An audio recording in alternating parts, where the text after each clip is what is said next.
অবশেষে চলে আসলাম রুংরাং পাহাড়ের যেটা ওয়াই জংশন। এদিক দিয়ে হচ্ছে আপনি রুংরাং সামিট দিবেন, এদিক দিয়ে হচ্ছে মিনিয়াংপাড়া, আর এদিক দিয়ে হচ্ছে ক্যানচাম। যেদিক দিয়ে আমার গেস্টগুলো আসতেছে, ওই যে দেখেন সবাই আসতেছে এক এক করে, সবাই আছে। তো আসলে এখানে অনেক বাতাস এবং আপনার ক্লান্ত একদম দূর হয়ে যাবে এই বাতাসে আসলেই। খুবই সুন্দর এই জায়গাটা।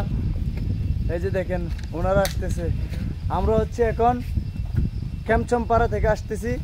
ক্যামচমপাড়া থেকে আমাদের বেশিক্ষণ লাগে নাই, 30 মিনিটের মধ্যে আমরা হচ্ছে যে রুংরাংয়ের ওয়াই জংশনে চলে আসছি।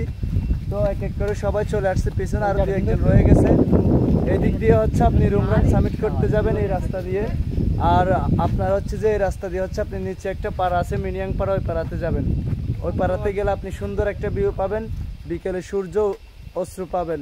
অনেক সুন্দর একটা পাড়া, সেটা এক চোখে পুরো পৃথিবী দেখা যায়। আর এখানে দাঁড়াইলে অনেক কিছু দেখা যায়, অনেক সুন্দর। ভালো থাকবেন, সুস্থ থাকবেন। ভিডিওতে একটা লাইক আর একটা কমেন্ট করে যাবেন, শেয়ার করবেন।